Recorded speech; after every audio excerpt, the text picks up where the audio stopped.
समर्थच्या स्कूलमध्ये जाऊन पीटीएम करून मी डायरेक्ट बसने गावाकडे आले.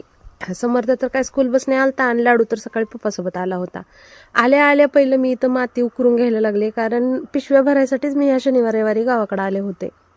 कारण की आपल्याला 4000 डाळिंबाची रोपं तयार करायची घरीच बाग लावण्यासाठी. पहिला आपली नर्सरी होती, त्यामुळे मला पिशव्या भरायचा चांगला अनुभव आहे.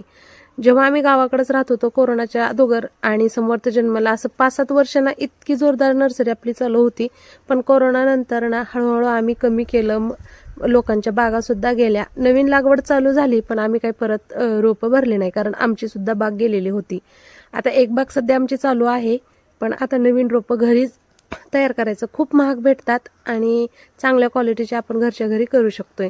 तर हे माती तेव्हाचीच आहे. तेव्हा आम्ही JCBने आणि ट्रॅक्टरनी माती आणून टाकायचो नर्सरीसाठी.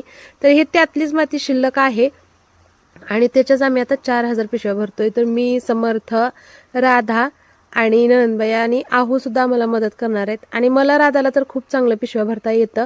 अंकिता सुद्धा खूप चांगल्या पिशव्या भरायच्या. आम्हाला म्हणजे एक्सपर्टच होतो आम्ही तिघी पण पिशव्या भरण्यासाठी. पण आता 2-3 वर्षानंतर आम्ही पिशव्या भरतोय आणि जास्त काही नाही, फक्त 4000 तयार करायचे आहेत. म्हणजे झाडं आपणाला घरी लावण्यासाठीच. तर आम्ही इथं छोट्या पिशव्याचाच वापर करतोय. आणि हे काम ना समर्थ तर खूप आवडीनं करतो, कारण त्यानं छोटा होता तेव्हा. तर मी आल्यापासून अंधार परेपर्यंत भरले बरं का, जितकं होतं तेवढं मी, नंदबाईने आणि समर्थने भरलो. अंधारच पडून गेला. परत दुसऱ्या दिवशी होतं ते आम्ही भरलं. त्याचा मी मोठा ब्लॉग बनवलाय, आपल्या चॅनलवरती अपलोडच केलाय. आणि पिशव्या भरून झाल्या, 2500 भरले, आमच्या पिशव्या संपल्या. मग आम्ही आता काय करायचं म्हणून, परत लसूण तर लावायचाच होता, उद्या होणार नाही म्हणून आजच लसूण लावून घेतला.